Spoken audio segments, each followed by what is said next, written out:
प्यारे दोस्तों, आज हम आपको एक ऐसे अल्लाह के वली के बारे में बताने वाले हैं जो शेर की सवारी किया करते थे और सांप का कोड़ा बनाते थे। शेर की सवारी करने वाले वो अल्लाह के वली कौन थे, आगे हम आपको इस वीडियो में बताएंगे। लेकिन वीडियो में आगे बढ़ने से पहले अगर आपने अब तक इस वीडियो को लाइक नहीं किया है तो अभी लाइक कर ले। अगर आपने अभी तक हमारे चैनल को सब्सक्राइब नहीं किया है तो चैनल को सब्सक्राइब करके साथ में लगे बेल आइकन को जरूर दबा दे। तो चलिए वीडियो शुरू करते हैं। प्यारे दोस्तों, एक मर्तबा का जिक्र है कि तालिकान शहर में एक शख्स रहता था। वो एक अल्लाह वाले बुजुर्ग से बहुत अकीदत और मोहब्बत रखता था। उन बुजुर्ग का नाम था हजरत अब्दुल हसन खरकानी ताला अलैह। उस शख्स को उनसे मिलने का बहुत शौक था। उस शख्स को अपने हजरत की दीदार की बहुत तमन्ना थी। वो शख्स उनसे बहुत कुछ सीखना चाहता था, लेकिन खरकान और तालिकान का रास्ता एक जंगल से गुजरता था। इस जंगल में बहुत से जंगली और खतरनाक जानवर रहते थे और उसे वहां से गुजरते हुए डाकुओं का भी बहुत डर था। ये डर उसे हमेशा खरकान जाने से रोक देता था, क्योंकि ये सफर बहुत डरावना और मुश्किल था। लेकिन एक दिन उस शख्स को अल्लाह के उस वली से मिलने की बहुत तड़प हुई, लिहाजा उसने वहां जाने का फैसला कर लिया। उन बुजुर्ग से मिलने के शौक में उसे सब्र ना हुआ और उसने सफर के लिए अपना सारा सामान बांधना शुरू कर दिया। इसके बाद वो खरकान के लिए निकल गया। उसने कई दिन और कई महीने तक सफर किए। वो बहुत से पहाड़ियों और जंगली रास्तों से गुजरता हुआ, डाकू और लुटेरे से बचता बचाता हुआ, जंगली जानवरों से बचता हुआ बहुत मुश्किल सफर तय करके खरकान पहुंच गया। वो शख्स खरकान पहुंचकर बहुत खुश था। आखिरकार वो हजरत के गांव में आ गया था। अब वो अपने हजरत से मुलाकात कर सकता था और उससे इल्म हासिल कर सकता था। उसने वहां के लोगों से हजरत के घर का पता पूछा तो किसी ने उसे हजरत के घर का पता बता दिया। तो वो शख्स बहुत खुश हुआ और वो चलते चलते आखिरकार वो उनके दरवाजे पर पहुंच गया। उसने हजरत के घर पहुंचकर बहुत ही अकीदत और मोहब्बत के साथ उनका दरवाज़ा खटखटाया। दरवाज़ा खटखटाने के बाद उसको अंदर से हजरत के बीवी की जोरदार और गरजदार आवाज़ सुनाई दी। कौन है? वो शख्स इस गरजदार आवाज़ को सुनकर सहम गया। उसने सोचा था कि यह हजरत का घर है। अगर मैं दरवाज़ा खटखटाऊंगा तो अंदर से नरम आवाज़ आएगी और मेरी मेहमान नवाजी की जाएगी। तो शख्स ने कहा कि मैं तालिकान शहर से आया हूँ और मैं हजरत से अकीदत रखता हूँ, उनका दीदार करना चाहता हूँ, उनसे मुलाकात करने की उम्मीद से आया हूँ। तो फिर अंदर से उस औरत ने उसी गरजदार आवाज से कहा कि वो पागल इंसान, तुम्हें क्या जरूरत थी इस शख्स के लिए इतना लंबा और मुश्किल सफर तय करके यहाँ आने की? तुमने शायद धूप में अपने बाल सफेद किए होंगे। तुम्हारे अकल पर तो मेरा रोने का दिल चाहता है। क्या तुम्हें और काम नहीं है? और ये आदमी कब से सीख बन गया है? तुम जाओ और अपना काम करो। उन्होंने तो बस धोखे का जाल बिछाया है। अभी भी वक्त है, जहाँ से आए हो वहाँ चले जाओ।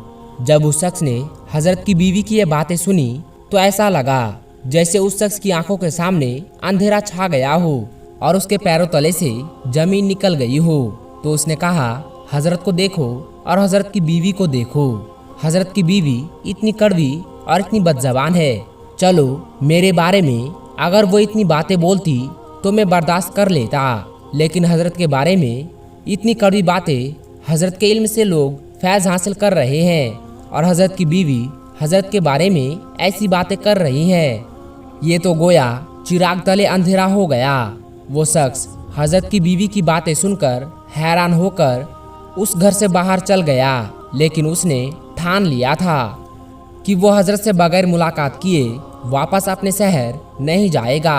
आखिर उसने इतना लंबा और कठिन सफर जो तय किया था। वो शख्स लोगों के पास गया और हजरत के बारे में पूछने लगा, हजरत से मुलाकात कहाँ होगी? तो लोगों ने कहा कि आप जंगल जाए। हजरत इस वक्त जंगल में लकड़ियाँ तोड़ रहे होते हैं।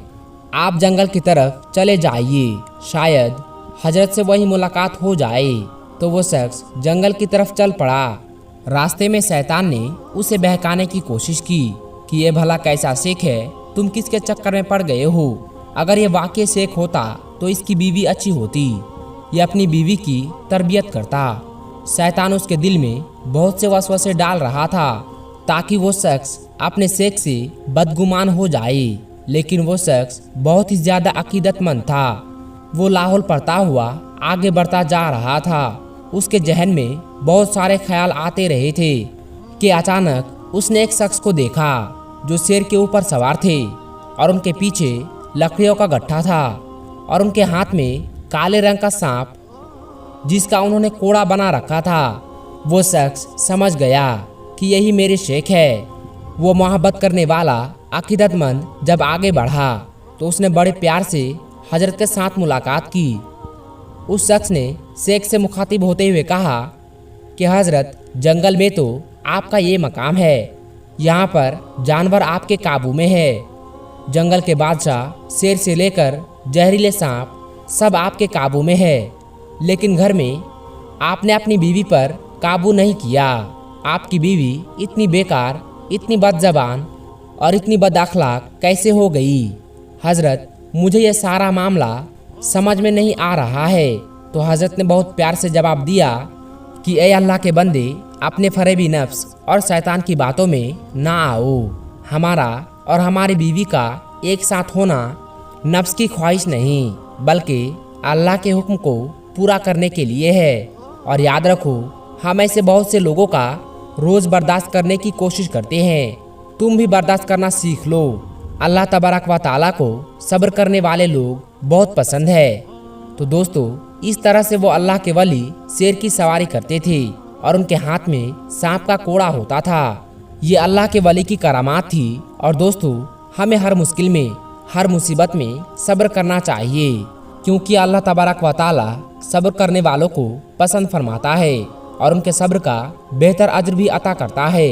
उनके मकाम को, उनके दर्ज आपको अल्लाह तबारक व ताला बुलंद फरमाता है। बेशक इस किस्से में तमाम इंसानों और मुसलमानों के लिए बहुत बड़ा सबक है। आज हम और आप छोटी छोटी बातों पर बेसब्रे हो जाते हैं। कभी कोई जवान बेटा अपने बूढ़े बाप से उलझने लगता है और कोई अपनी बूढ़ी माँ को झिड़किया देता है, तो कोई अपने ही बड़े भाई बहनों से मारपीट करने तक आमादा हो जाता है। सर में मामूली दर्द हो तो सब्र नहीं होता, कारोबार ठंडा हो तो सब्र नहीं होता, किसी तरह की परेशानी, मुसीबत, बला आए तो हम सब्र नहीं कर पाते हैं। याद रखें, ये सारे हालात, सारे मामलात अल्लाह की तरफ से हैं। अगर हम सब्र करेंगे तो अल्लाह ताला जरूर हमारी मदद फरमाएगा। अल्लाह ताला इन मुश्किलात को दूर भी करेगा और सब्र के इस बदले में अल्लाह तबारक व ताला हमारे दर्जात को आखिरत में बुलंद फरमाएगा। अल्लाह हम सबको बेसब्री और नाशुक्री से बचने की तौफीक अता फरमाए। अल्लाह हम सबको सब्र जैसी अजीम दौलत अता फरमाए। आमीन सुम्मा आमीन। प्यारे दोस्तों, हम उम्मीद करते हैं कि आपको ये वीडियो पसंद आया होगा। इस वीडियो को लाइक करें। इस वीडियो को जितना हो सके उतना अपने दोस्तों में शेयर कर दें। आज की इस वीडियो में बस इतना ही। हम मिलेंगे आपको अगली वीडियो में। तब तक के लिए अस्सलामु अलैकुम। अल्लाह हाफिज़।